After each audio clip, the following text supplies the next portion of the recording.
Voilà, amis téléspectateurs, bonjour et bienvenue dans Debout Congolais, votre rendez-vous sur la RTNC Congo Central, cette émission qui a été voulue par vous-même pour faire connaître davantage nos quartiers, nos avenirs et leurs problèmes. Aujourd'hui, là, nous nous situons un peu plus loin, toujours de la ville de Matadi, dans la cellule Wounze, dont on parle toujours ici à Matadi. Vous allez un peu découvrir cette cellule avec ses différents axes et ici pour faire connaître davantage leurs problèmes, mais également ce qu'ils ont déjà effectué comme avancée dans cette partie de la ville de Matadi. Et vous connaissez très bien la règle du jeu ici, je ne suis pas seul. De l'autre côté, il y a ma consoeur SP Kamoucha. Je m'en vais déjà lui dire bonjour. Bonjour SP. Oui, bonjour Serge. Vous vous situez où précisément? Oui, nous sommes déjà au front, prêts à combattre. Oui, je suis sur l'avenue Manoki, l'axe Manoki donc, et c'est ici que je vais m'entretenir avec la population. Voilà, vous avez compris que SP Kamoucha se situe dans l'un des axes de cette cellule de Wounze. Il s'agit au fait de Manoki. Elle est là et va nous parler d'autres problèmes que connaît cette partie de la ville de Matadi. Voilà, nous allons ici nous entretenir avec quelques notables de cette cellule Wounze. Bonjour monsieur. Bonjour. Vous c'est monsieur? Moi c'est monsieur Jean-Pierre Digata Dingani. Je suis le coordonnateur du comité de suivi de l'énergie, l'ESNEL Wounze. C'est comme ça que si nous avons fait appel, c'est puisque il y a eu quand même des avancées, comme vous avez commencé à expliquer. D'abord, il y avait des problèmes réels ici, le problème épineux qui s'est passé au niveau de notre quartier. C'est d'abord, par rapport à l'historique, nous avons, quand il y a eu évasion de la guerre de Kabengele... Alors un peu mollo, si vous pouvez un peu situer quartier Wounze, la cellule Wounze, c'est situé où c'est précisément? On va aborder ce thème-là après. Merci beaucoup. Alors, quartier Wounze, c'est au niveau de les copains, quand vous montez, c'est quand vous allez vers Kinzaou, le village Kinzaou. C'est là où vous allez voir ces quartiers Wounze. Donc, le quartier Wounze est subdivisé en 4 axes. D'abord, nous avons Manoki, premier axe. Deuxième axe, Madilankongo. Troisième axe, Carrière.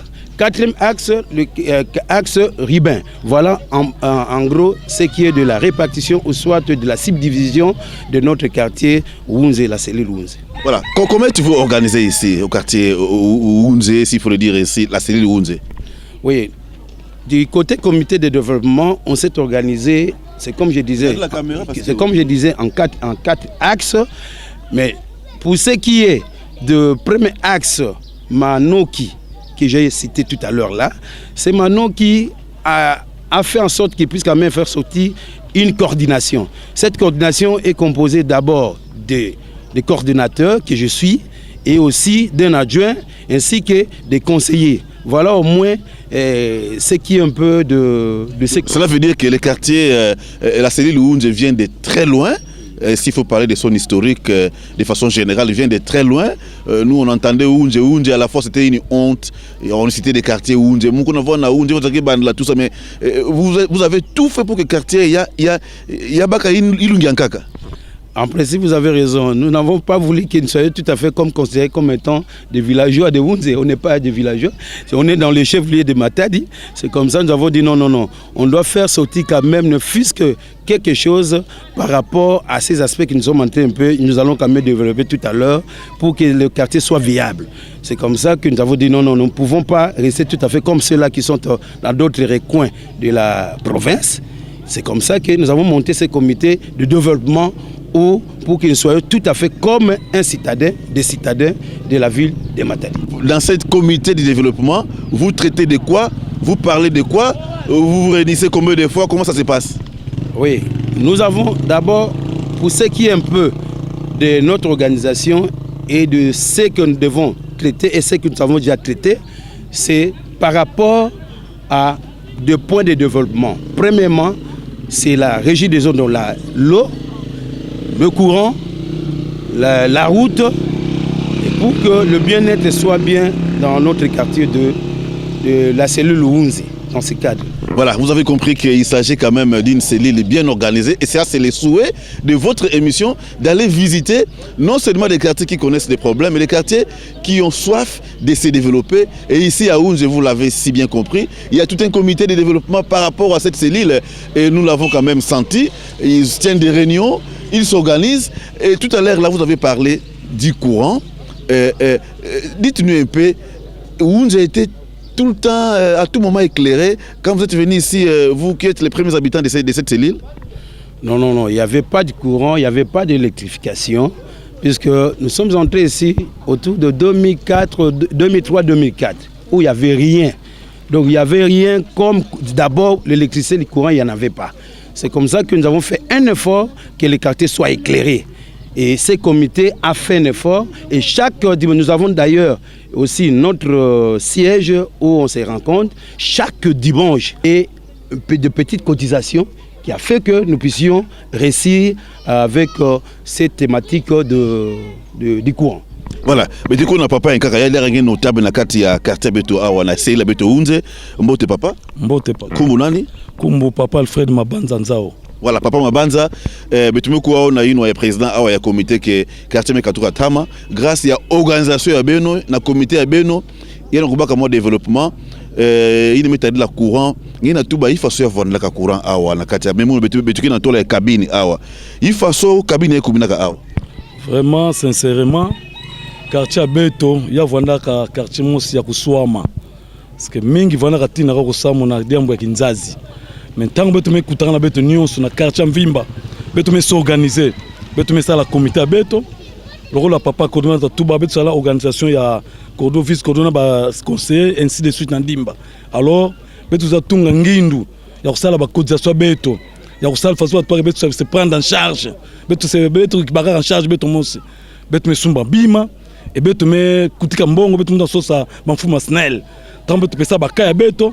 Me comprendre Beto en ce moment là ba dire ba système na kisala ba pesa ka façon ça la bisalu et jusqu'à Beto za nunga ça na ba ka transporter na mona wa na ngola Beto mosi ya kizunga Beto mvimba kwa ya quartier cellule Ounze Beto nwana ka Beto mosi et même ya kwa Beto baraka nsadisa mutuve ya wana propre force ya population mbongo Beto mosi ya pesa courage à banfuma snell et na kutula pe maboko na bisalu et moment là beno mona kima metela mabubu kinzazi meko depuis année nini bento la kabina ngo awa ya vanda na 2019 na 2019 ba kuzaka bikila Beto yao et ya kuza ça la plus de 3 mois vana courant mos ba kuzaka relancer Beto jusqu'à présent courant que quoi qu'on a Beto. Mais Cordon, lorsqu'on préparait l'émission avec vous m'avez montré toute une documentation on va le prendre, hein, toute une documentation qui démontre un peu le cheminement. Il y a membre courant dans le quartier Beno Awa face Beno Bakela qui foule. Il y a pas est-ce que c'est facile ça peut vous nous pointer place yaï. Non, c'était pas d'abord facile. Nous avons essayé quand même de contacter quand même ceux qui étaient quand même d'accord d'abord avec ces problèmes de courant. Ils ont compris que non, nous devons avoir quand même notre courant. Un de notables, c'est lui qui a vu que non, nous devons quand même, je vais quand même céder cette portion afin que nous puissions quand même avoir notre cabine au lieu qu'on puisse dépendre des autres cabines de l'extérieur. Voilà, je vais revenir à vous, le temps pour moi de joindre ma conseillère SP Kamoucha. Allô Kamoucha? Allô Serge? Oui, comment ça se passe de l'autre côté? Oui, ça se passe très bien. Là, je viens de rencontrer une partie de la population, donc une crème de la population, avec qui avec laquelle plutôt on va pouvoir nous entretenir. Et la première va nous parler d'abord de l'historique de cette route. Vous trouvez vous-même que la route est vraiment impraticable pour des véhicules. Alors là, on va chercher un peu à savoir qu'en est-il de l'historique. Bonjour maman. Bonjour maman. Maman, tokoyeba historique ya nzela oyo. Bokota kia est-ce que nzela oyo ezalaki kaka boye to ezalaki ndenge. Bon, s'il vous plaît, mozaba mingi dinga lave muke tobaka munu kotoba. Tuba ntete nkumba nani. Munu mama Charlotte Biyengo Mwanda.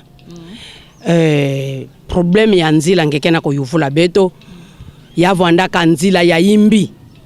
tala kanzila ina bato bake kuendelaka na bilanga iki faso yake vuandelaka ya vandaka nzila vandaka na matiti ni voiture lendaka kota ve ni moto lendaka kota ve c'est di nzila ina bato kaka ya makulu quel que soit problème ina kenange ou bien nanga ngelenda zaula malu mengeke tambola kaka na makulu samu moyen kaka vandaka ve ya kukumina na injwa nge ya vandaka nzila bato vandaka kuendelaka na bilanga c'est dia vanda place mosi abandonné ya vanda matiti ngeke banda kwenda kuvengumuna matiti samu tinge kuma na porte nge injo na bibulu ya finda kena kuza kukutana bena ba injo sidi ya vandaka vraiment ba place mosi bube ba kena kuanvie me place fasoka ngeye monina kana ngeme kuendaka mbaka occasion ya kwenda na bwala fasoka banzila ina ke kuendelaka na bwala basi ba voilà merci beaucoup vraiment na terme yao ina nzila ngo ya ivwandaka sa mutinge kuma na niveau ya kukuma na injwange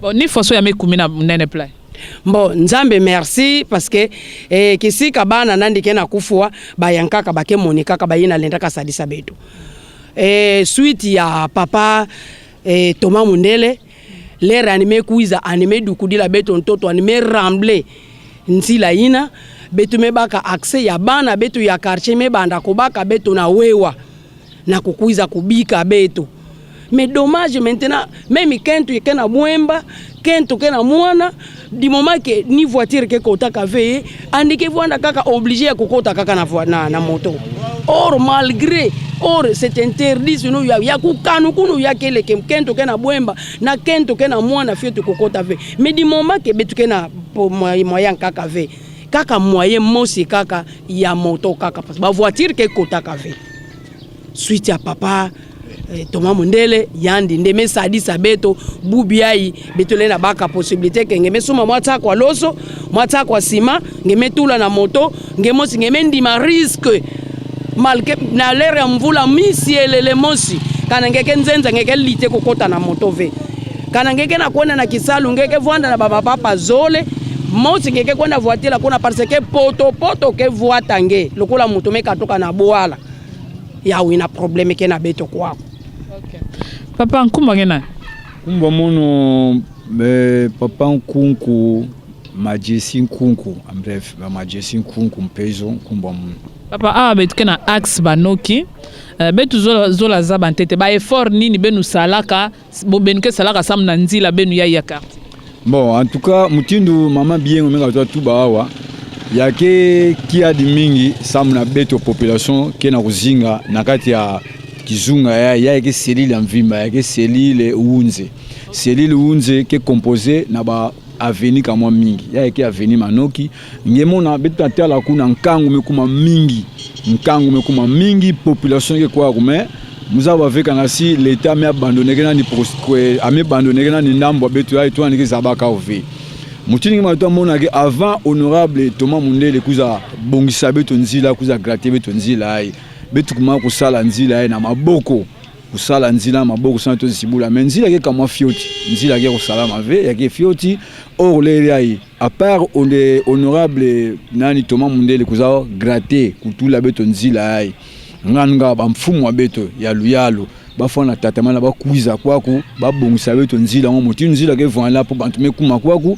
et puis beto proposer kutula dépiner ça ba voiture bana kota kwa una beto kwako mutindo wa voiture ke kotaka na ba quartier betina mona na nsoyo dépiner na basiga nyonso kwa dia fa kutula beto kwa parce que population ke kwako nyemuna kwako heureusement wewa kina kubaka kama relève ko bimisa bantu beto bima beto kota kwako mais or que kwako betke na facilité moskanasi nzila mebonga kwako ba mebongisa beto nzila beto fa mona vraiment que oui quartier beto metatama na kubonga ya wina betina umona pena passe kina ovana beto na kati ya quartier kwako par rapport à ba mambo ba nzila yake na beto ngeme tu ba mambo ya deux pneus projet nini benuke na ya ou projet d'avenir sam na nzila à part deux pneus projet d'avenir sans na mambo nzila éclairage public yemona nzila meka bonga parce que mambo ke bongisaka kizunga kina kena ovana bantu yake vandaka mambo tatu yake vandaka mambo ya nzila yake vandaka mambo ya courant yake vandaka mambo ya maza alors kana si bubiai kana si malmali ya betina kumona nzila yake mutindo ya mutiba na kumona nzila yake ba mfumu wa beto meguza bongisa beto bamfumu eto mouza bongisa beto nzila yayi bametu leo to éclairage public ba poto sana kutula ba éclairage public mutindu courant mutindu éclairage public kena babisika nkaka na kikanda na nini ba poto yayi ba poto ke na beto sana kutula ba éclairage public amekuma tina ndimba kuna eke bantu nyonso ke kuiza kwa kuna tangu nyonso na mona ke vraiment kwa ku beto kele na kuna bantu kele beto nyonso na kata matadi betike mutindu monsi mais quoi que vous avez bamfumu wa beto bala considérer que quoi qu'on est beto na boala population qui élevée ou bien qu'on a que vendre population donc à part problème nzila ba kuza bongisa beto dépiner ba tout la dépiner ça mon kango me comme mingi quoi ku ba bouela mpe éclairage public parce que taba me bongisa nzila me bonga ça bantu vana kiesa kutambola nzila ina les temps en temps bala kutambola vana pipa ni futu kwa 2h du matin 3h du matin faut éclairage public fana vanda na banzila ina mutu même na kutambula même ata transport que le TTV na lerina mais la vanda dia monsi ya pipa ki kuza ki tulumukina mutla baka moyen ko kuendila ni bima na balabala kuna na rond point anamona ke éclairage kele on éclairage nya peke na taka sécurité kisika batina kuvanda ya unande bina kolomba la bafumu en tout cas mutindu kana ya vrai penza beto population ya unze na manoki kwako bete vanda population matadi bamfumu ina kena kulanda beto babambuka moyo ke kwa kudiaka éclairage public fana vana parce que betre bato matadi yake pe droit ya beto éclairage public kele musave kana si minda mekondwa to minda ke vanda fe ou bien moyen ke vanda fe kutule to minda kwa éclairage public musave mais na l'état yikele possible kele samba kutule to minda mais tout na mona quartier ke quand même nene est-ce que ben kena ba nini na quartier ba venir na quartier bon kwa kuna quartier kwa ko banzila ya banzila non banzila quartier kele kangme telema awa par exemple ngezo kwenda ntwala kuna moyen kele samge kuma na kati kuna banzila beto kele ya katikati marqué banzila camion kele vina kati mais route principale sam camion là bas kala kitsabeno beno kota na bapambu ya nzila ya felfioti ikele yemuna doki moyen kele sam na kota na kati même na ukuma kuna ya kele vedia mapasi ngefana kwa fota matiti mutindu mabiyenga mka to ba evana matiti mais bubi amekuma penda bantuma kuzinga kwa ku nzila route principale ne yawu ya ndeke permettre que mutu meka pita awa ta wewa mutini meuza bika mutu awa ya bika mutu awa mutu ke kota pe na quartier amekwa na inzo na sika ngefana mais on avait façon ben metungila ba inzo beno on dirait benu vada banza avec ben ke sumba ben ke kuiza sumba ba camion à la longue. Non, nyonso ya ikanasi ya metunga mutindo play beto to vanda kwa kuve to vanda katama no surtout beto me kuiza kwako baina ndeme tekila beto baina me cd beto ba place ya bande me cd ba place ya on a désordre sans que kubika nzila ok l'état que sala kanasi kizunga ina bantuzola baka yao bantuzola baka ba place ba ke préférer te kubika banzila baki kubika nte banzila après kubika banzila bosi ba mekabula sika ba itungila mais lokola etanga menanda ya sala menanda désordre donc comme kingana bakaka tubake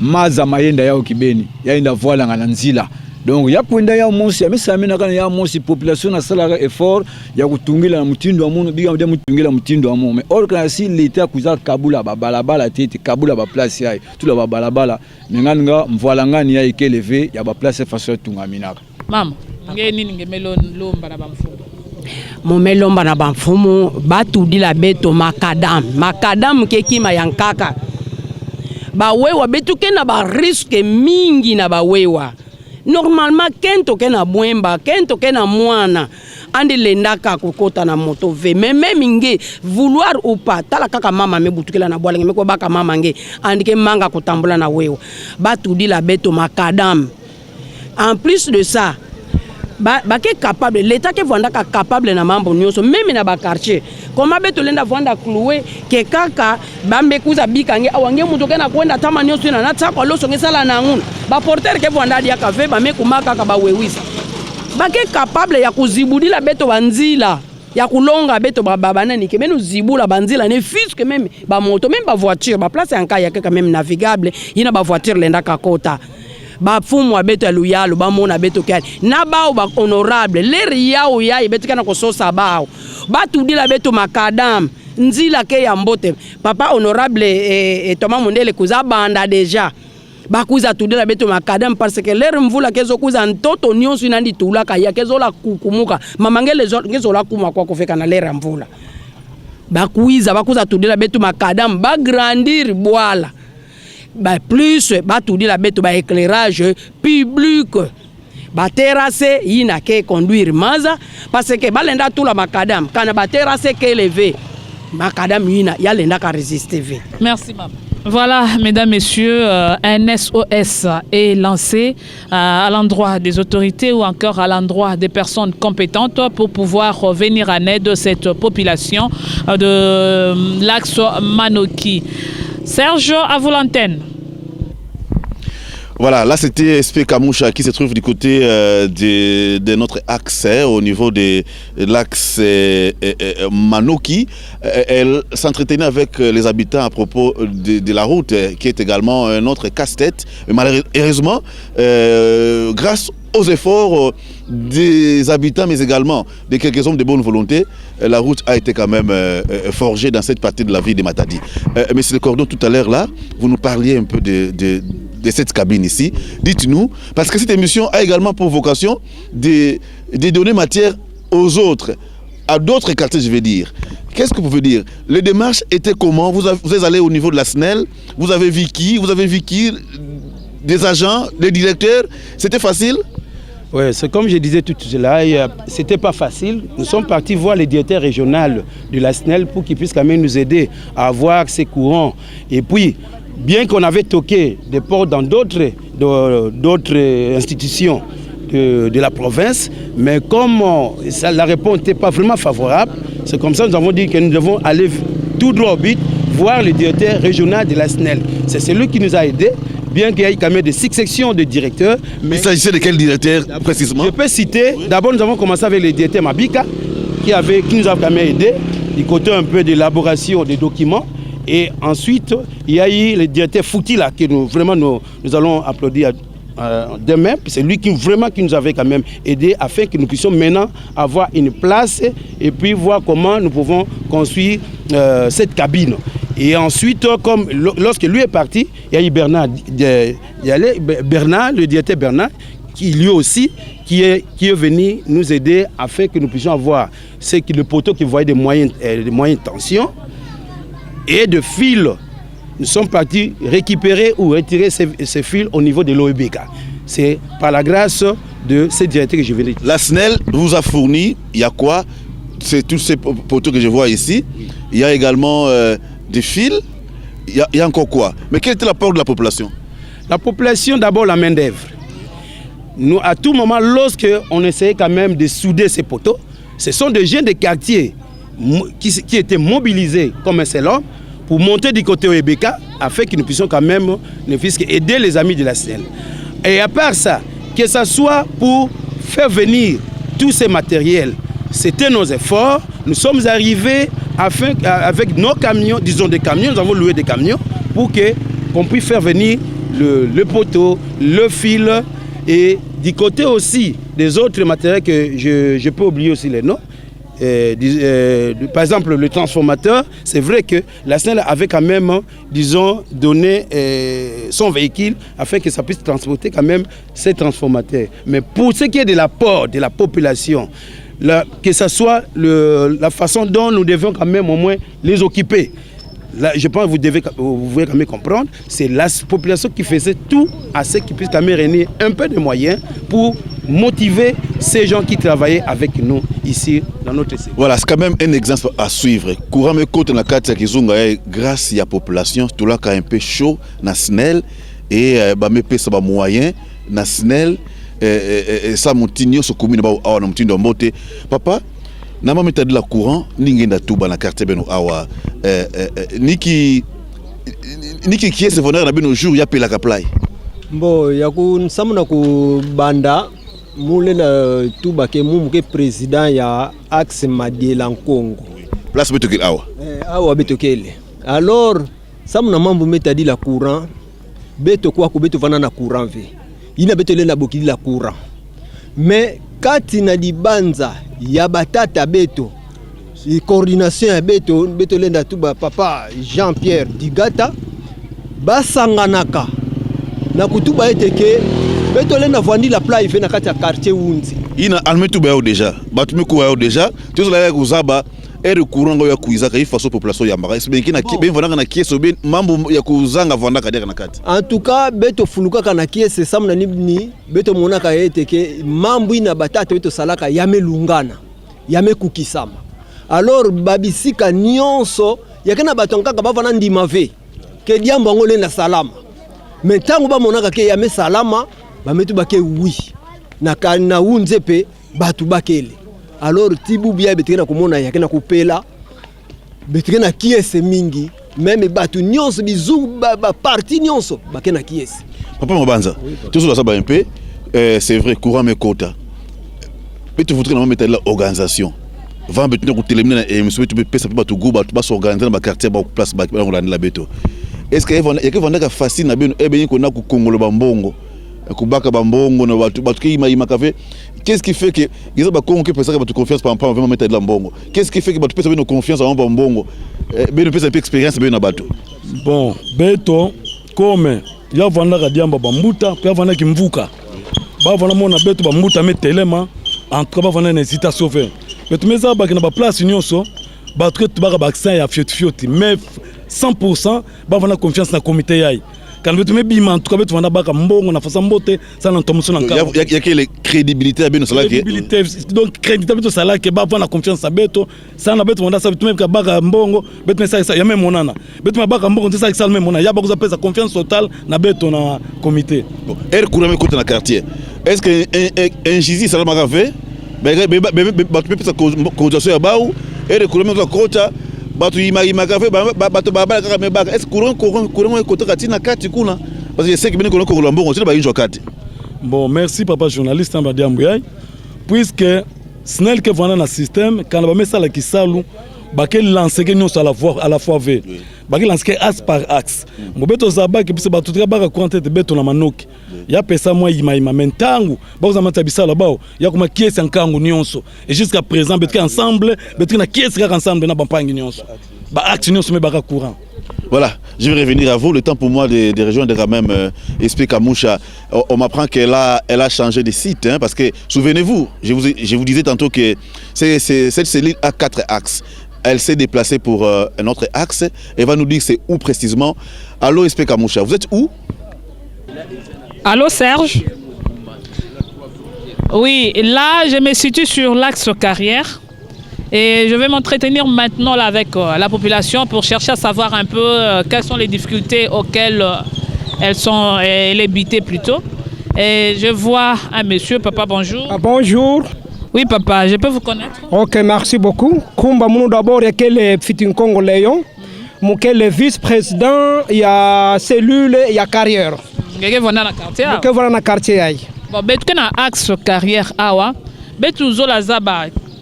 Ba difficulté ni ben que vona na ya.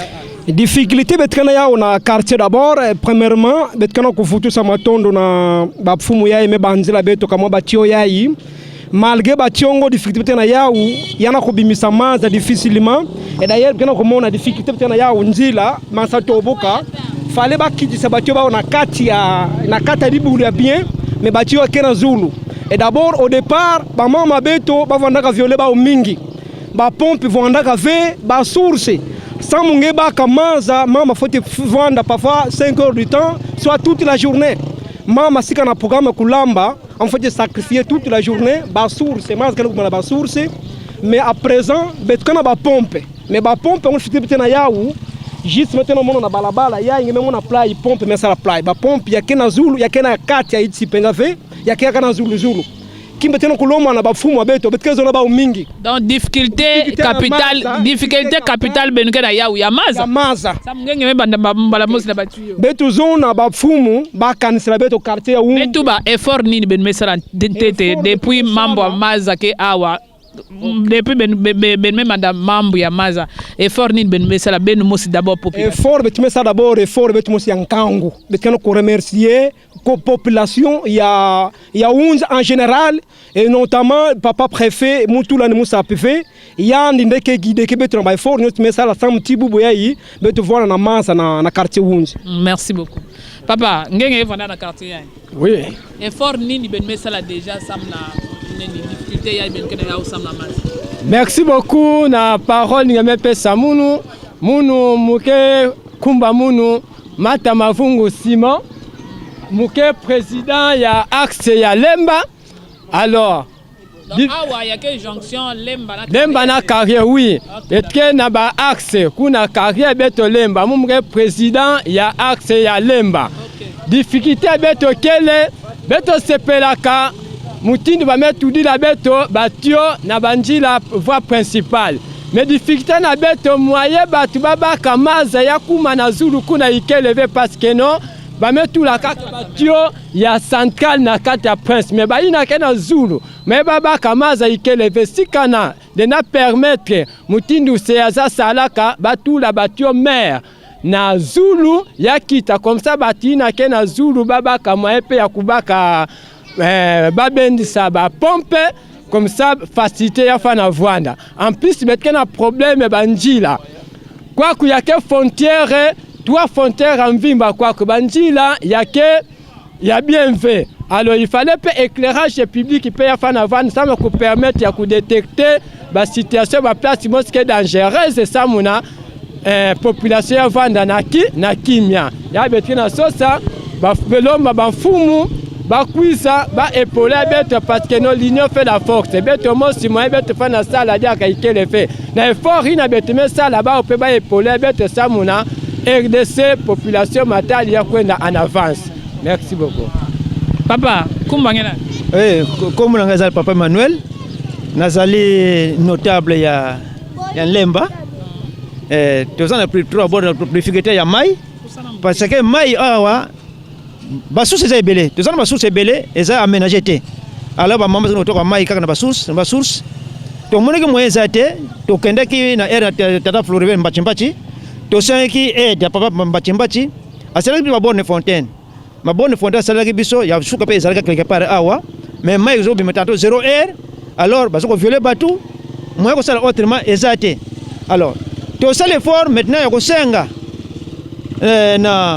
na bakonzi batia biso ba pompe mais tala hôtel Wunze hôtel Lemba mai eza difficile population nyonso to bazo souffrir mai pour bazwa mai eza vraiment difficile mai elle musu bacho yango ifande boy bana to ngba to betamla bida mai bazwa mai eza te pourquoi mai ezo bimbe moke kanté moke na mai comme de lestage ne de courant to yibaka te est-ce que toza na Congo toza na mboka nini et puis toza ibale mai eza peme na biso moko mais tozo souffrir population zo souffrir de ce que raison ni baso alors batie le biso quand même ba batio moko minini ba balabala bato baza poso bazwa mai mais moi bazwa mai ezate raison pour laquelle que tozo senga ba konza ba bonne volonté ba konza bonne volonté ba yela biso batie la biso batio ba même so mai pour que mai ebima pour mundu za l'aise azana ndako na ye afongole robinet azui mai atoke mai ne lokto so senga yango wana papa olobi bosali ba effort bosenga ba konzi boye mais tolindo yeba mai na bino eutaka na fleuve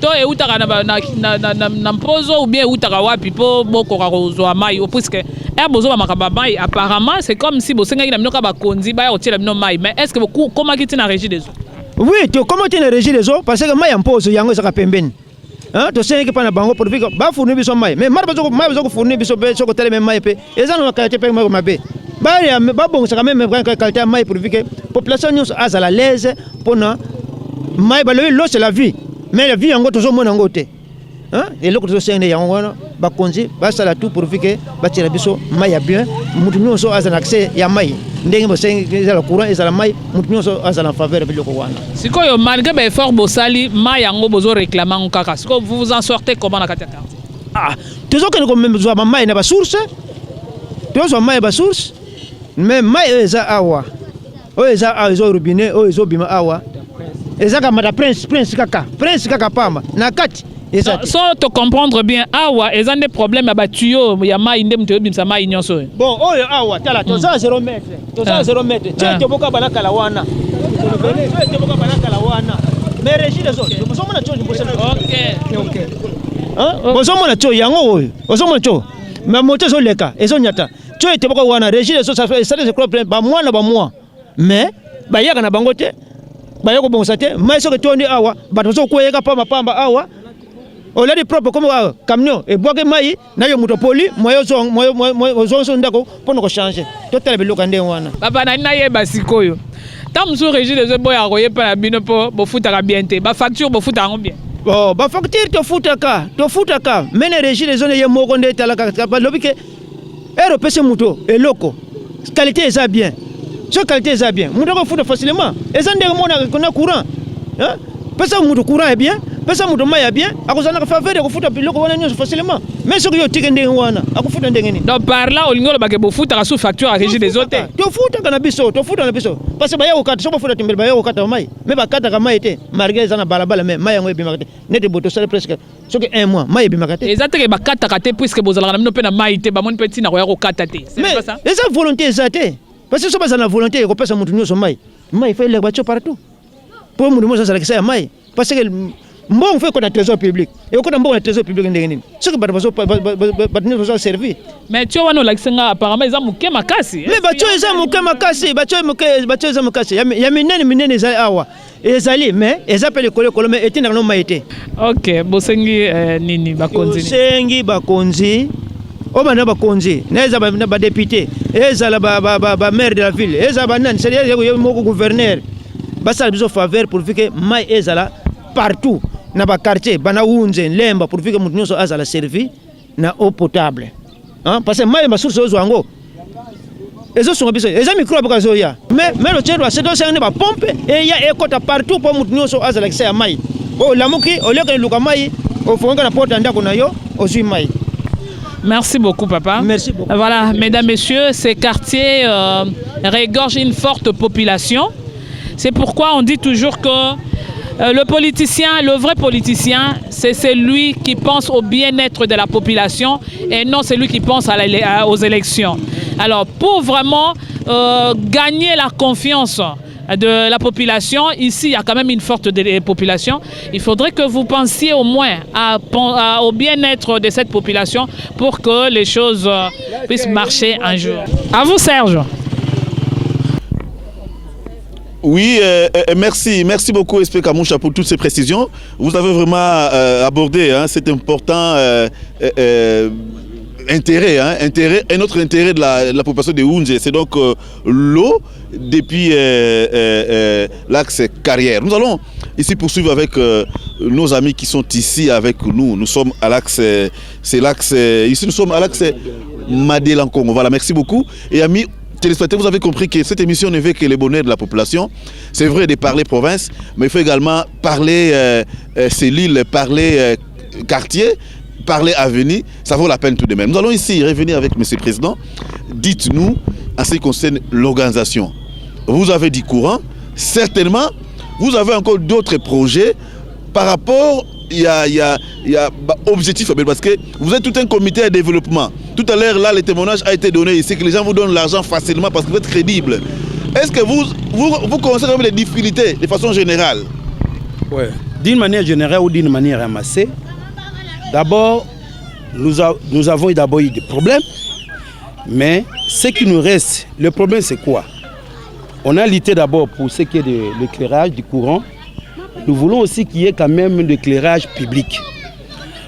Que la route, comme nous avons des poteaux basse tension, pour ne pas dire moyenne tension, que l'autorité, que ce soit l'autorité de la mairie ou même aussi du côté un peu de la SNEL, entre des conseils qui puissent voir comment ils peuvent quand même nous éclairer un peu nos voies, donc nos routes.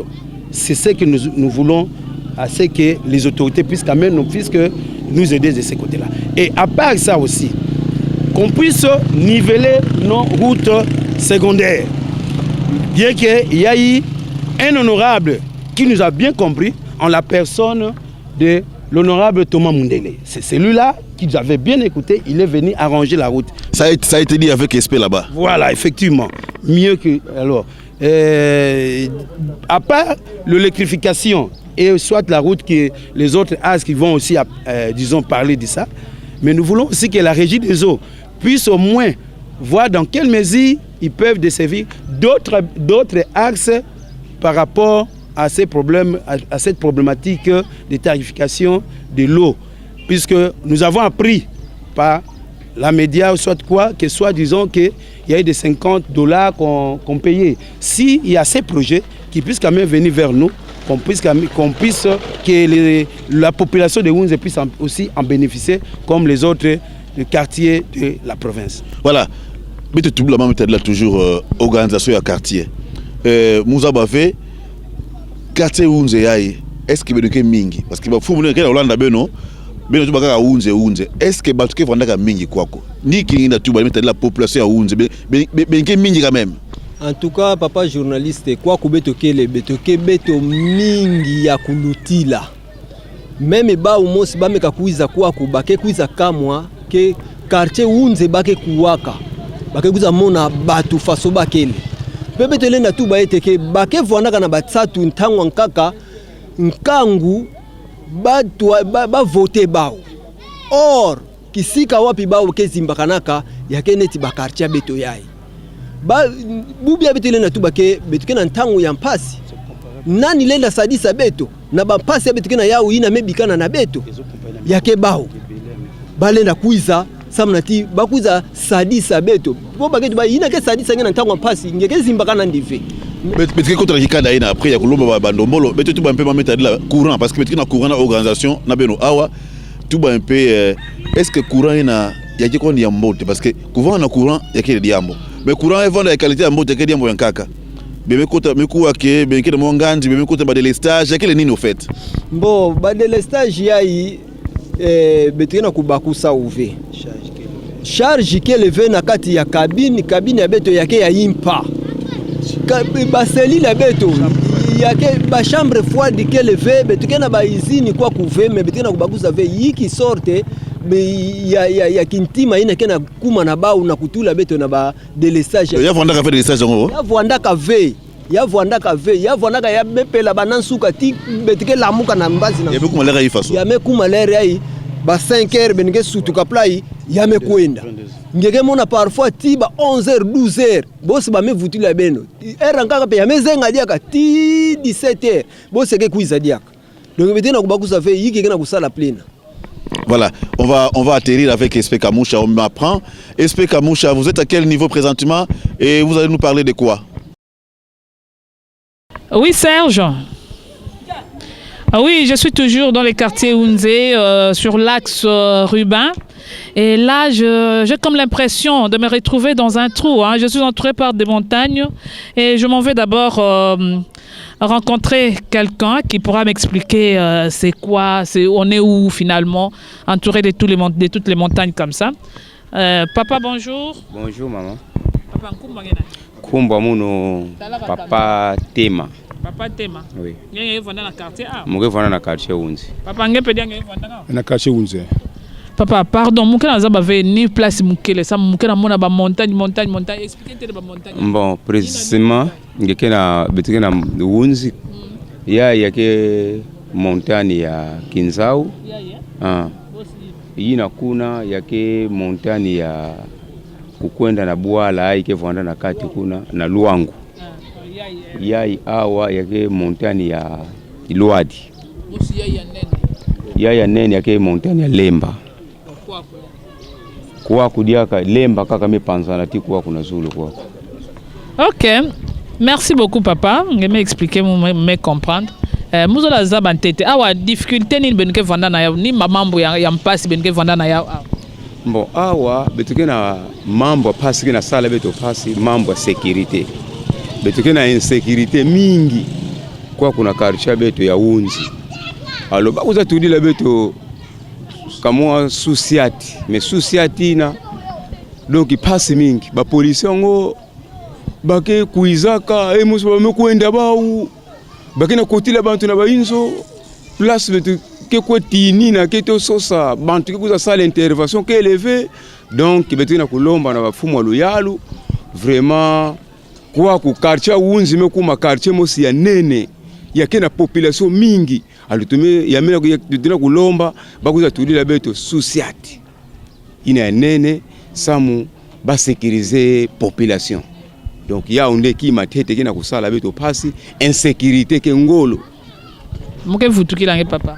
Papa, nalobi boye ndenge bangomba eza boye apparemment boza frontalier te toza frontalier na Angola donc sikoyo elekaka ndenge nini donc boza na frontière normalement na yebite soki bino bo accédaka kuna facilement soki Angola peut accédaka koto facilement donc ezalaka siko nini bo vivaka ndenge nini po to vivaka bato bakotaka mpe kuna bakende kosala bilanga bato mpe ya kuna babimaka na bango na facilité nyonso mais tosinga na l'état sikoyo ndenge bayaka na facilité nyonso bino mpe bokenda kuna na facilité nyonso bobanga te ke problème moko ekosurgir un jour problème ekosurgir un jour pour la insécurité.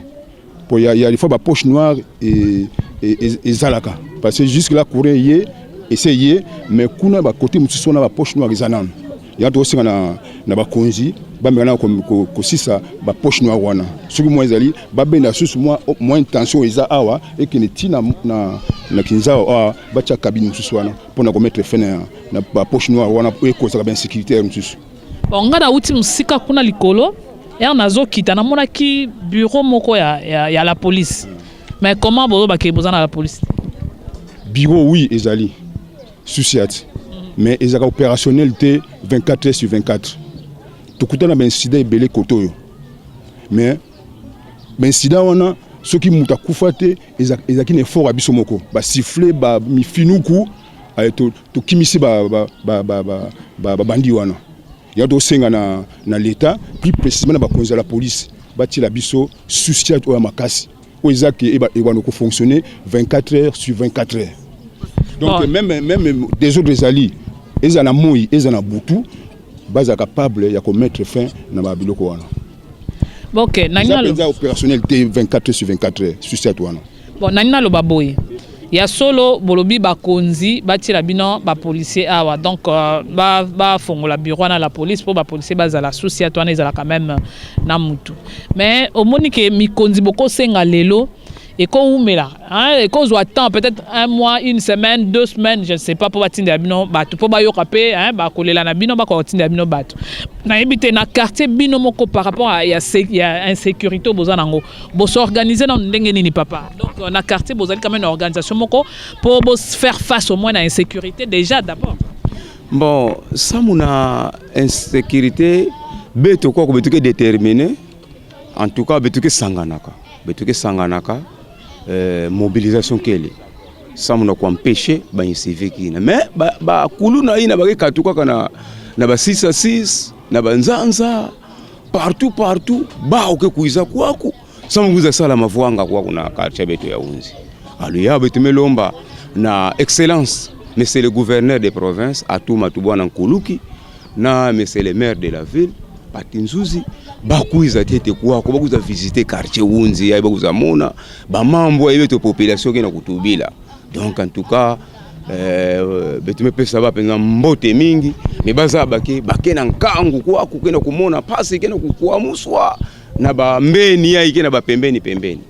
Bon papa nalobi boye tellement que awa eza lokwa coin moko reculé batu mingi bakozala ba malfrat mingi bayaka bakimeli kuna bayeko bomba na awa est-ce que bozalaka en fait na ba grande artère kuna tomonaka patrouille ya ba policier bazo tambola bakanga ba o ba incivique bakanga ba o bazali ba hors la loi plutôt sikoyo bino awa patrouille salama quand même na butu po bakanga ne fiske ba oyo bazo salama be na butu ya ona obaki liboso ke société ezali mais ezaka opérationnalité 24h/24.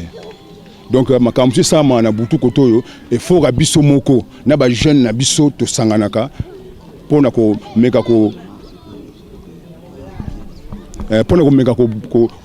benga na bango pona insister salamate jusque là banda côté la biso ils a toujours effort na biso moko to mona ka policier te to mona pe souci à toi na te mais ezali bon apparemment bino bo fanda na bino na coin na bino bozolela na coin na bino ole ke bo sala effort moke bo marqué par moko vers ba problème ba solution na bino bo ya ba problème na bino bozo kwa sala ngote est-ce que bo kenda na police bo plaider cause na bino pour que bazwe la bino solution to sala ngo mbalebele mais to zoka suite malamu te to sala ngo mbalebele mais suite malamu ezala raté ba réponse to zoka ezala pena dignité ba konzi la police.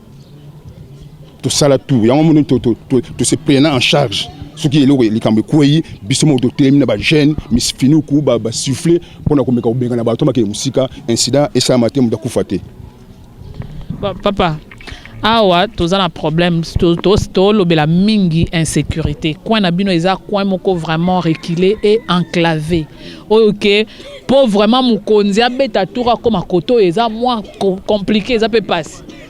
Alors naïbité na côté na bino skoyo yo oko compléter papa par rapport ya ba effort au bossa la pour la sécurité kota quand même na mboka nani na quartier na bino en dehors ya oyo bossali vers la police ndenge papa lobi que la police ba pesa ba réponse mususu oyo ke za digne na batu ya mikondité. Alors naïbité c'est là papa aussi le baki c'est là naïbité yo ko lobani bon nga eloko na ko bakisa soki to lobi souciat c'est dire tomeka tu bake souciati do souciati na tuna kukwenda yeti kaka mais yake poste yake kaka poste mosika pla ya intervention na muini mais na pipa ve donc bituna kulomba penza batu dila beto siati na ya nene betu 12 policiers 15 policiers ke vana en permanent pimpa muini bake vana merci ya mule compléter. Oui papa olinga bakisa ngana bakisa suke tu as une première nzela OVD ayako banda opération moko a salam balaminga ya mais jusque là réaction ils ont raté on doit aussi on a OVD ndenga bandaka asisaka te ya usisa musana po ba mituka wa sécurité surtout ça l'appel ya la police mituka ikuta na 24-15 po ils ont moyen kokota na ba artère mike ya on aussi na OVD aya kusisa musana ndenga bandaka po ayaka serimo boye mais asisaka musana été. OK merci papa. Qui m'a dit que la façon pangi meka to kutuba ça on a mambo metadi la nzila. Alors peut-être la police qui côté quoi gouverner ko sala sécurité ça on a mambo nzila. Ça on bakuza baka ba mesurage na OVD mais jusqu'à présent donc qui m'a musike le fait. Plusieurs fois baka kuizaka mais baka côté avait na danse ya kisalo. Donc ça on a ina dia to melomba vraiment na bafumu bakansi na beto na diambo ina babongesa nzila samu pila sekina pipa kaminoke kota facile samu ba tourner ba sillonner ba kumatina kota unzi samu na kusala mais mukana comprendre venge metu abake kuizaka mais samu na kusala gisalve donc bake kuza ni kisal bake kuza sala kwa do ba me kuiza kaka ba me mesurer imene ba me kanga babima ba me kuenda ba. Merci papa. Serge, moi je pense que vraiment on ne peut être à l'aise que chez soi. Donc si dans les quartiers on n'est pas en sécurité, partout nous sommes sionnés en insécurité, ça ne donne pas la joie de vivre. Donc la paix est d'une importance capitale pour tout un chacun de nous. Alors Serge, je te remets l'antenne. Voilà, merci beaucoup Kamoucha pour toutes ces précisions. Je pense que cette problématique sécuritaire ou se consacrer à la sécurité est vraiment une réalité à travers toute la vie des Matadi. Ça vaut la peine de protéger la population. Et papa, tu as une émission, organisé. Grâce à ce comité de développement, courant mes côtés dans le quartier, puis quartier beno ya unje sino c'est la unje niki ba fumu déjà me kuzaka kwako est-ce que ba fumu kuzaka na quartier beno kwako. Merci papa journaliste. Jusqu'à présent betre baraka ba mfumu fe do nyonso ke salamaka na mabanza beto mosi bete na kulomba ba kuiza batala façon ke kimangu ya quartier beto façon pa makata tuba na ntango mpasse ba talaka mutu na ke sadi sange ina ke landange ntango yao ya bakuiza batala bitme ça l'effort bitna kona na kukwenda na ntwala mekana mbuza bola yote maboko na mambo nkaka na banza yake pesa demba implice na kata quartier et betre simana pe ba ouvert mais il y a bitme ça là déjà bitme ça déjà effort ya quartier population ya propre force beto zola mpe bakuza tala ba odiaka batala bivinga beto ki façon kele kwa kusana babaka ngindu pe ya kusala diambi na balinda sala kwa kuna quartier beto. Voilà, bateau Domingue, monsieur le cordon, monsieur le président si vous voulez bien, nous allons atterrir dans quelques instants. Vous allez un peu nous dire les quartiers Ounzé a quand même de l'avenir. Oui, c'est vraiment un quartier qui est comparable, qui sera aussi comparable à d'autres quartiers de la ville portuaire de Matadi. Je peux citer comme Minkondo et pourquoi pas Kinkanda et d'autres quartiers de la ville portuaire. Mais est-il que je voulais aussi rectifier par rapport aussi au point de délestage. c'est vrai qu'il n'y a pas, on constate qu'il n'y a vraiment pas de charge. Est-ce qu'il n'y a pas moyen, s'ils veulent à ce qui est quand même, c'est délestage. Est-ce qu'il n'y a pas moyen qu'ils puissent revisiter ou revoir leur horaire des interruptions du courant? Nous voulons que ça soit, par exemple, de 8 heures, ils peuvent couper à 8 heures, et pour qu'ils puissent relancer à 18 heures. Comme ça, la population peut suivre leurs émissions, ou soit les journaux télévisés, la RTNC de 7 heures et à 19 heures pour le soir, par exemple. S'ils veulent, à ce qu'ils puissent quand même respecter leur grille horaire telle qu'ils ont quand même essayé quand même de dresser. Je pense que c'est à noter. Mais vous allez continuer avec vos problèmes là-bas, mais dites-moi un peu, vous avez dit que vous faites tout pour que votre quartier, votre cellule soit bien organisée. Est-ce que Wounze a quand même des avenirs? Wounze, c'est quand même bien tracé, parce que dans certains quartiers de la ville de Matadi, il n'y a pas de nom, presque pas urbanisé. Est-ce qu'il y a des avenirs ici? On peut venir ici et puis chercher quelqu'un facilement? Oui, Wounze a des avenirs. Wounze, si vraiment le gouvernement provincial, par l'entremise de la mairie ou soit de notre quartier Soyo, qui puisse descendre à ce qui puisse au moins tracer convenablement. Oui, puisque nous en avons. Mais malgré qu'on n'a pas, disons, ces services ne visitent pas au moins Wounze, c'est comme ça les gens essaient quand même de construire comme ils veulent. Mais en principe, nous voulons à ce qu'on puisse au moins tracer convenablement nos routes, nos avenirs. Sinon, il y a des avenirs. Quand vous arrivez, vous allez voir que chaque axe a ses avenirs et des numéros tels que peut-être on peut vous donner un numéro par votre oncle, par un des membres de famille. Vous pouvez arriver et puis vous allez quand même trouver...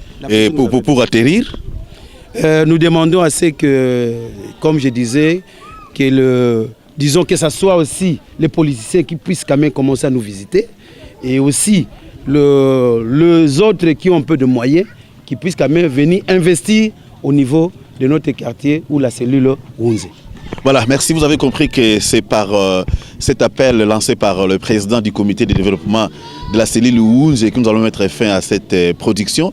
Il faut noter qu'il s'agit là d'une cellule bien organisée et notre émission sur le terrain a plus besoin de la communauté, a plus besoin de la population. Comme ici, la population est organisée et c'est un comité qui dirige un peu certains sujets du développement ici. C'est quand même le temps pour nous de dire bravo, bravo aux habitants de Wounze qui sont bien organisés. Et un grand merci à vous. Je pense qu'on va revenir dans 6 mois et voir ce qui sera encore fait ici. Espère qu'à moi, de l'autre côté, je te dis également un grand merci. Un grand merci également à JCM, vous tous les volontaires, et qui a pratiquement réalisé cette émission. À toutes et à tous, nous vous disons merci et à la prochaine.